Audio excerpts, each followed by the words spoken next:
music, and more. Yes Media Academy Radio. Excite. All the hits.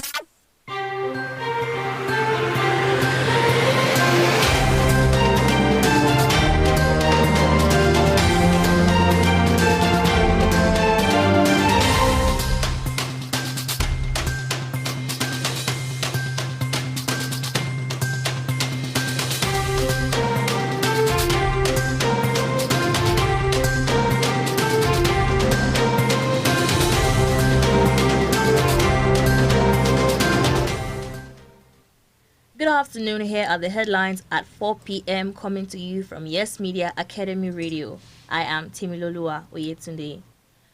Air Vice Marshal Adebola Adekunle retired believes changing the country's service chiefs may not be enough to tackle insecurity in Nigeria. The security consultants, while admitting that there have been calls for the reshuffling of Nigeria's security apparatus, said President Muhammadu Buhari's unwillingness to change the service chiefs could be because President Buhari knows more about the country's security challenges. He said this today during his appearance on a TV program monitored by our correspondent.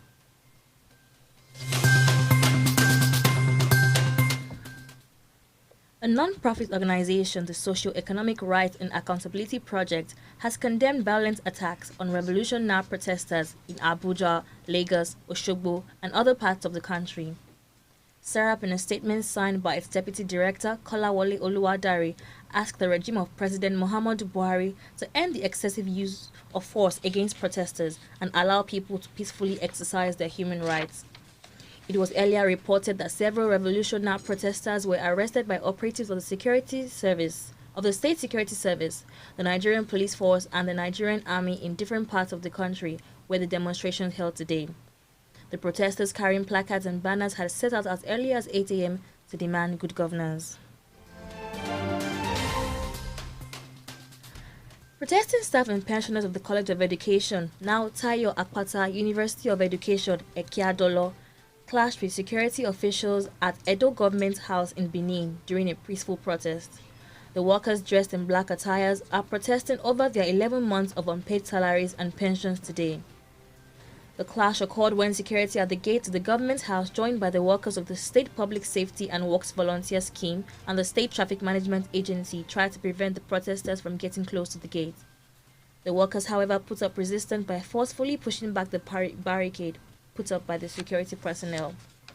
The workers said they will not be deterred by the ploy of the government to force them to stop the protest, which has been on since July 20.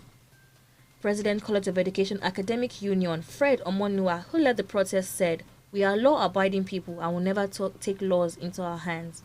Omonua also expressed displeasure with the state government for linking their protest to politics.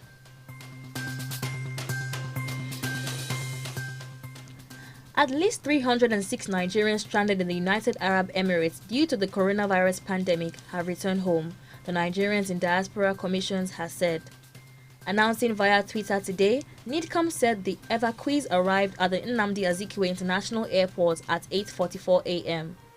Some of the evacuees disembarked in Abuja while the others proceeded to the Murtala Mohammed International Airport, Lagos. The returnees who tested negative for COVID-19 before departure are expected to self-isolate for 14 days according to the protocol of the Presidential Task Force on COVID-19 and the Nigerian Center for Disease Control.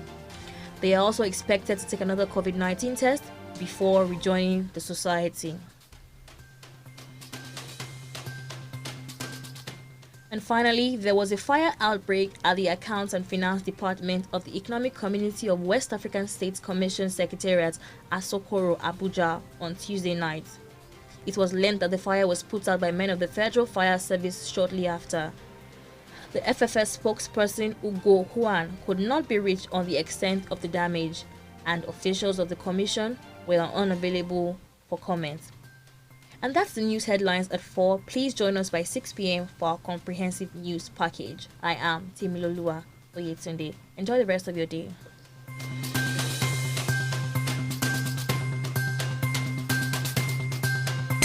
All the hits. One station.